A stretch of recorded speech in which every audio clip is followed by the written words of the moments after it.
Hello and welcome to Faith with Flavor. I am so excited you decided to join me today because I have a very special show for you. You might remember today's guest from our Candid Confessions episode where we talked about the differences between men and women in marriage. And today Michele Hunter is here along with her husband Tommy to share about their personal battles and how they managed to overcome them. In other news, a new Christian film is hitting theaters soon. Check out this trailer for the Pastor film. You are not allowed contact with any former gang members. Your church is right in the middle of a highly active neighborhood. It's a place I hope these kids can look to a better future than what these gangs have to offer.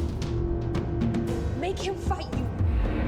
No one's gonna keep us off our turf. My church is my territory.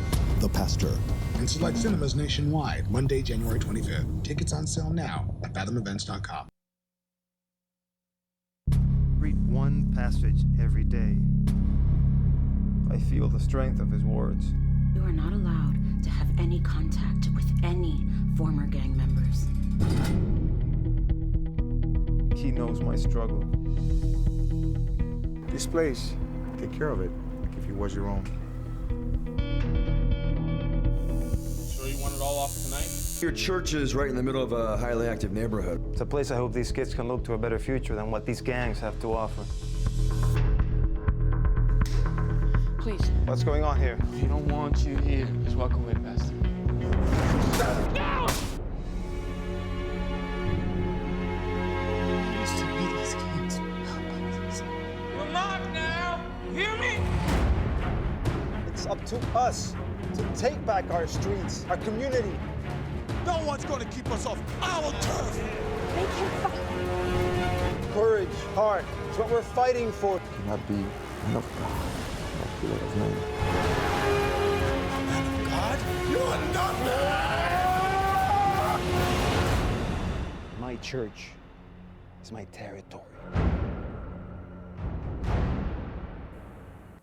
The Pastor film is hitting theaters January 25th, so be sure to check your local listings and go to pastorfilm.com for more details. And without further ado, my very special guest this week is Pastor Tommy and Michele Hunter. Thank you guys so much for being here with us. So glad to be here. Good to see you. Yeah, I'm so excited to get into your story and everything you guys have to bring. But right now, you guys are currently the pastors of Long Beach City Church. How long have you been pastoring? So we've been pastoring for a little over 2 years, and we've been blessed to have Long Beach City Church as our own for about 15 months now.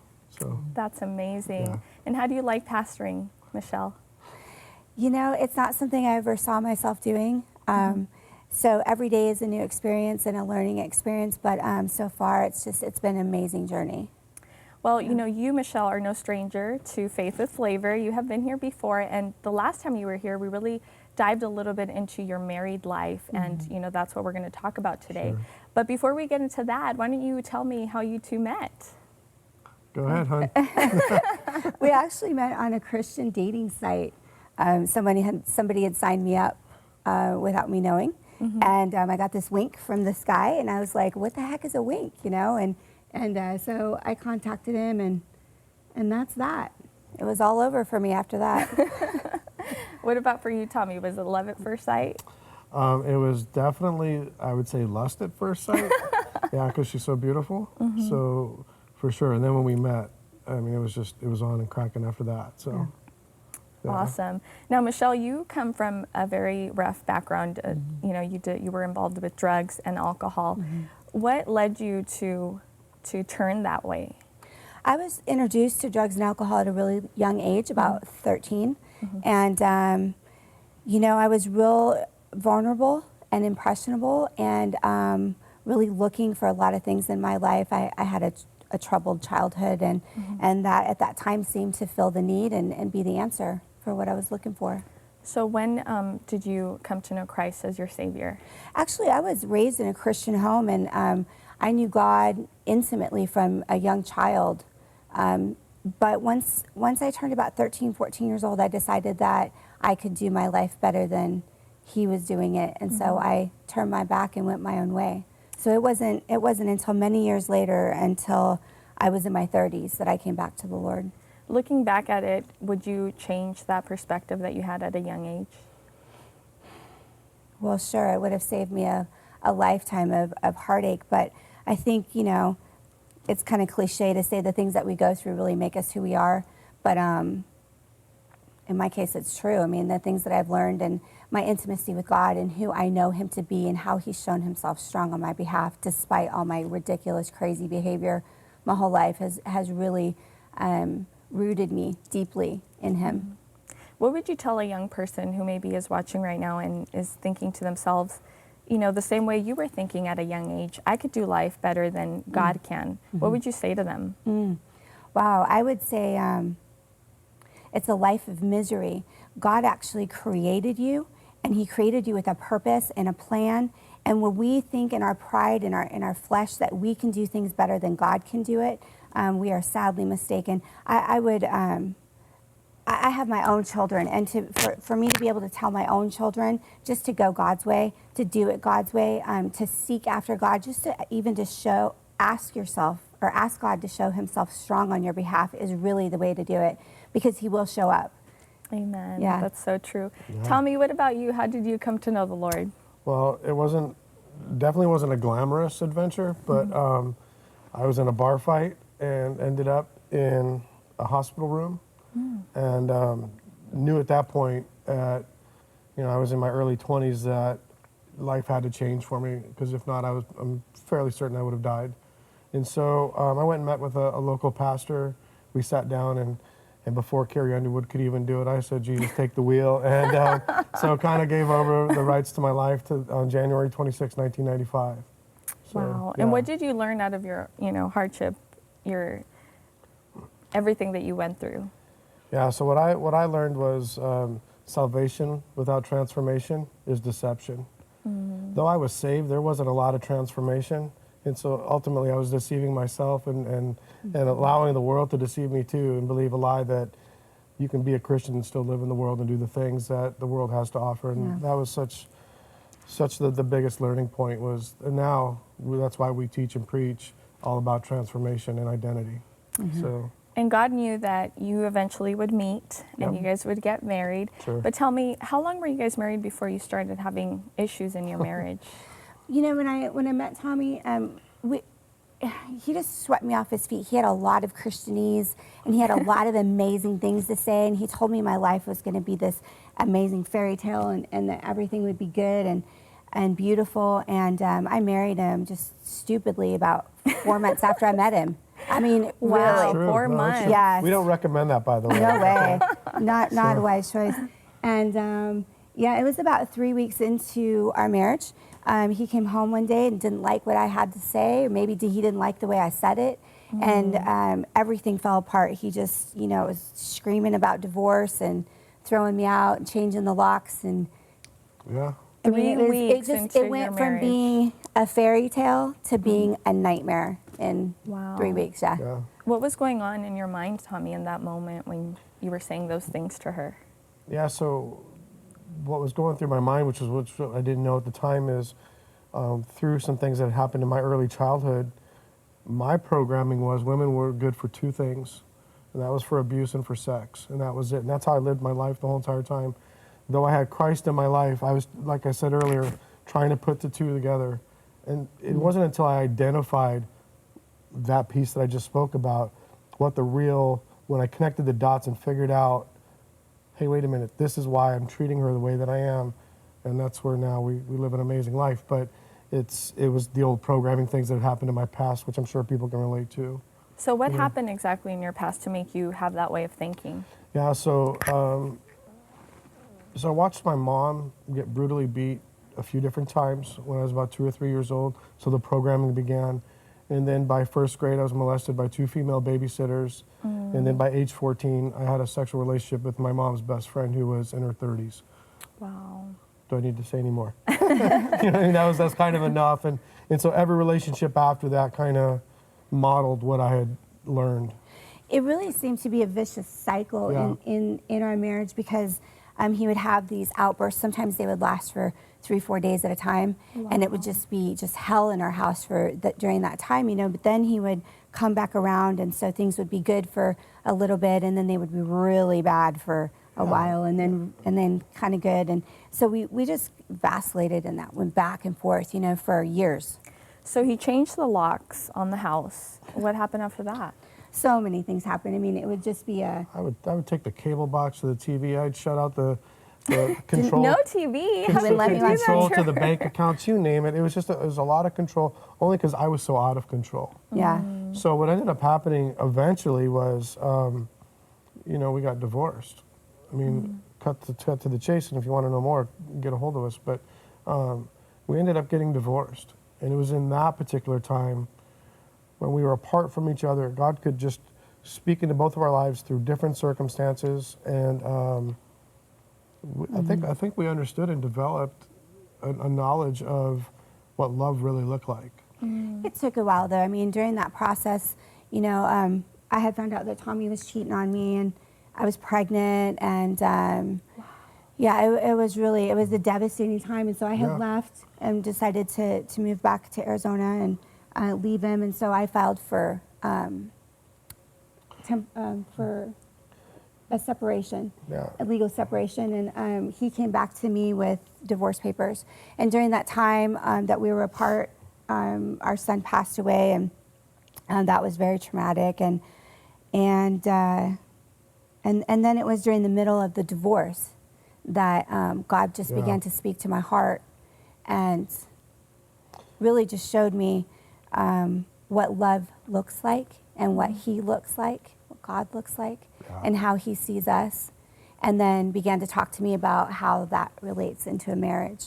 Okay, now let's rewind a little bit here, because you just said a whole bunch in a nutshell. There's so much. So when you wanted to separate from him, you weren't thinking divorce, you were just thinking separation, or were you? You know, right then what I was actually thinking was getting away from him. He was so volatile, everything was so bad, and I had actually come to a place in my mind, because I had found out that he was cheating on me, that I really couldn't trust myself being around him. Like, I mean, I could see myself like hurting him, or, you know what I mean? I mean, just my mind was kind of not in the crazy. right place. And you guys are being just really real right now, because, you know, as Christians, you guys struggled with these things. And I think the basis of it really came from your past and what you guys had to go through. Oh, sure. You know, it's not about just being Christians, though, and going through all this. We were in ministry, too. We were youth leaders. Tommy did a jail ministry. We were preaching all over. And as I tell people, I say, you know, by telling you the story and being as transparent as we can possibly be, we do this all over the country, and it frees people, because people are like, oh, somebody else shared their story. Now I feel the freedom to do mine. And here's what I have to say.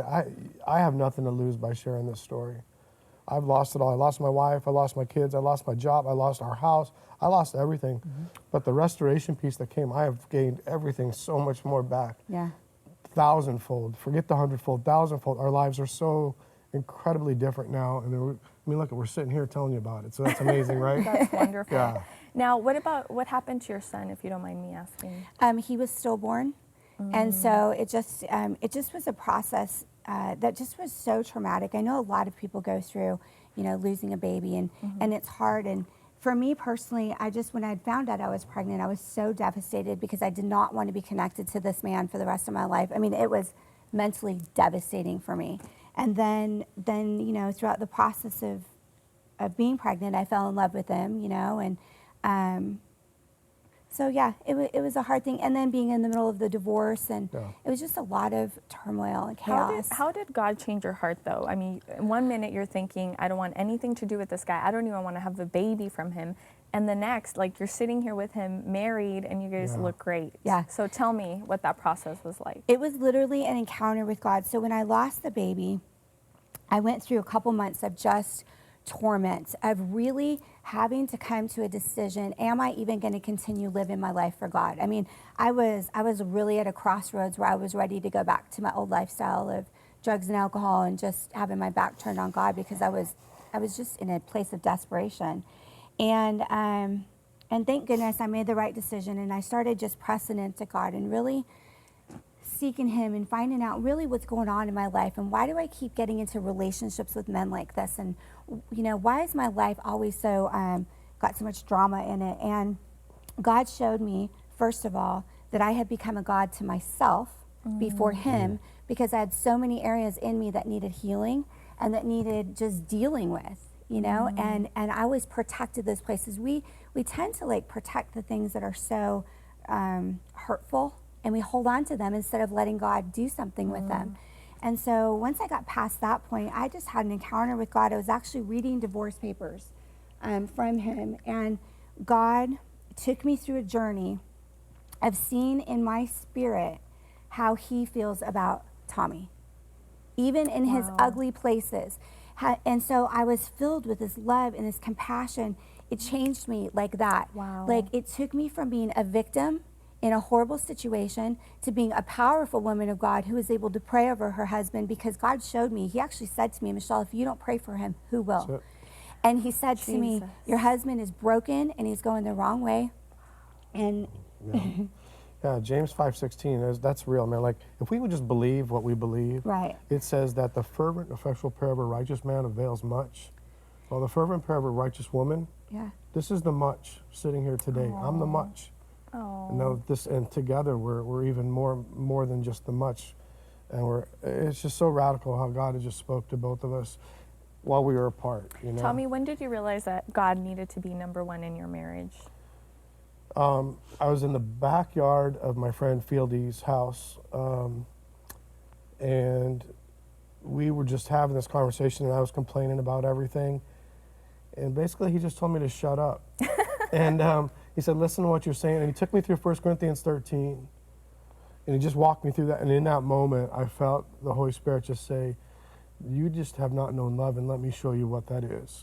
And so at that particular point, I was determined to pursue what love was and to become it. And that's where in that moment, I was like, I'm all in. You can't convince me otherwise.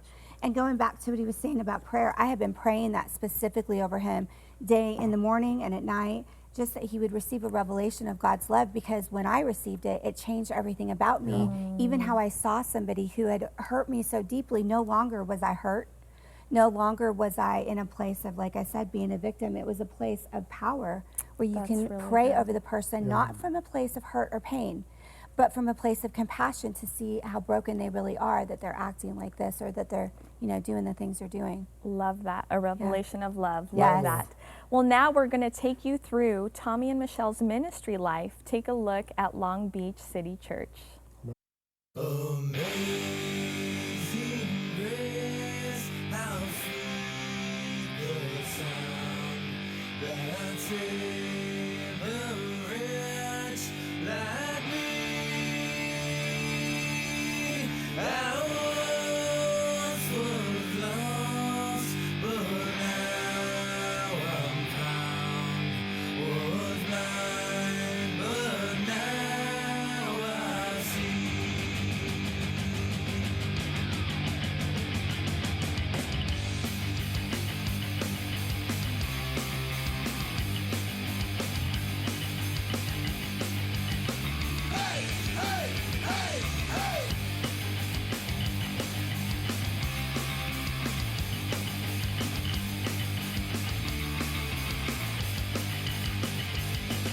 Amazing grace, how sweet the sound that saved a wretch like me. I once was lost, but now I'm found. Was blind, but now I see. 'Twas grace that taught my heart to fear, and grace my fears relieved. If you just started tuning in to Faith with Flavor, that was a brief look into Long Beach City Church. And sitting here with me is Tommy and Michele Hunter. Thank you guys so much for sharing that with our viewers. You've shared a lot, and I'm just so proud of you guys and so proud of what God is doing in your life. But Tommy, when did you realize that you needed to love your wife as Christ loved the church? Again, it's going back to that moment in that backyard, or the just a simple but yet deep revelation of God saying, this is how I look at the church, how I look at my people, my bride. And so he said, I've modeled it for you. This is how I want you to see Michele. She's your bride. What about for people who maybe are not in ministry? You know, maybe they have no concept of what ministry life is all about. Yeah. They're just married and they're Christians. You know, how would you encourage a man to really go after his wife and choose to love his wife the way that you're loving her every single day? Well, let me answer the second part of that first, which is I get to love her. It's not though it's a choice, it's my choice of that I get to, because tomorrow's not promised. And so I focus on what I get to do today with her. That's why we're inseparable, because we just love being around each other. But to encourage a man to have that mindset, man, you get to do this. Tomorrow she might not be here. And take full advantage of the day that you have. Take advantage of the opportunity that you have to just love your wife regardless of what's going on. And what we tell people is we get the opportunity to love the hell out of people. And I get to love on her every day, and so does she with me. So, what are a few major tips that you could say, this is what's really going to help your marriage?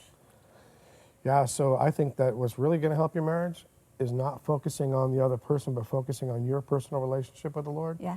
Not worrying about changing them, but if you want to change them, go to him, because he knows how to do it perfectly. And just in that prayer, just like that fervent prayer, that righteous prayer, that right prayer before God, and say, hey, God, I can't change this. I don't have what it takes. You do. I give it over to you, and let him have control. Yeah. I'd like to throw one in there. Yeah, please. Yeah, tips. Meditating. You know, we spend a lot of time meditating on the things that we don't like or the things that make us upset about our husband or our wife.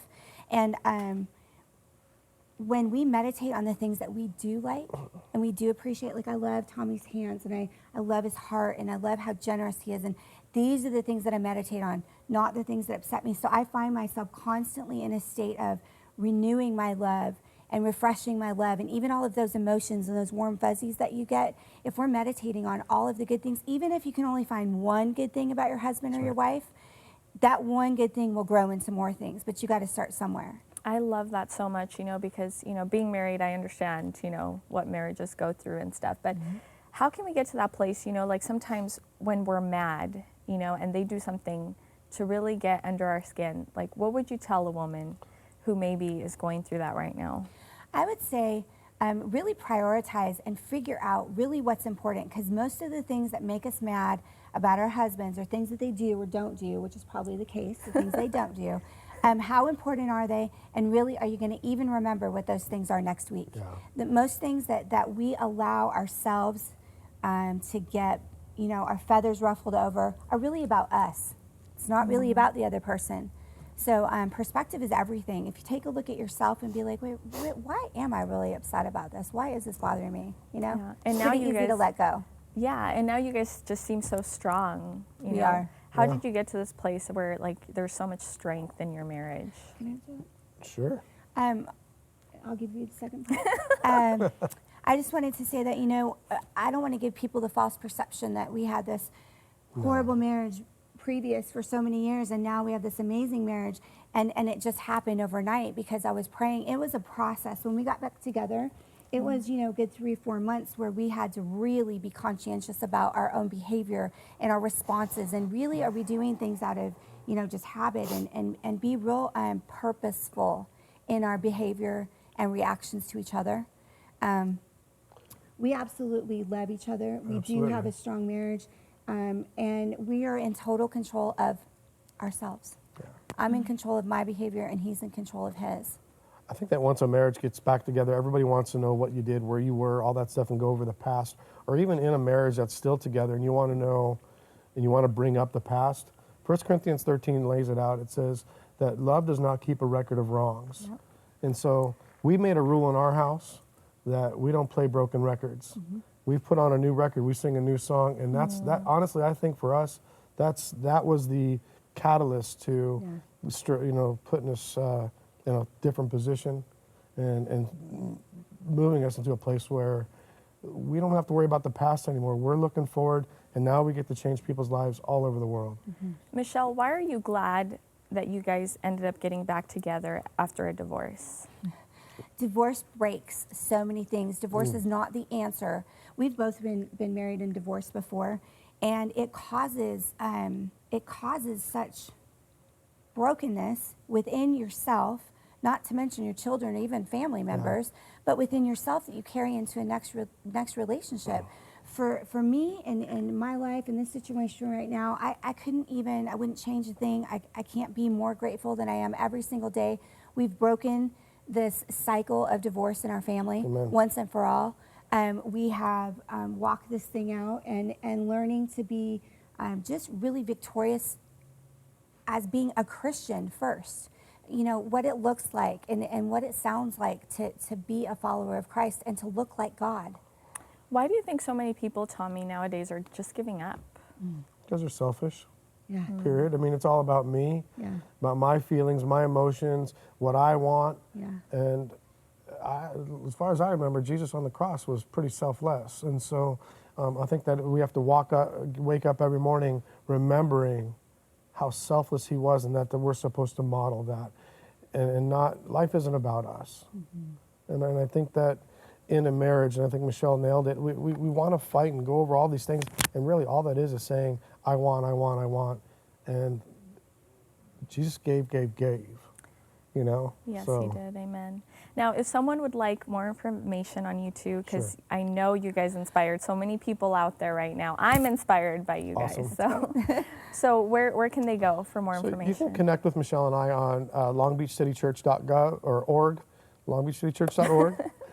Or we're very open on our Facebooks. Yeah. So Tommy Hunter on Facebook, that's TOMMY, or Michele with 1L Hunter on Facebook. Connect with us, and we'd love to come meet you or come speak at your church or whatever you have for us. Amen. Well, that is all the time we have. Thank you so much for watching Faith with Flavor. Please stay connected via my social media sites, and I will see you next time. God bless you. Bye-bye.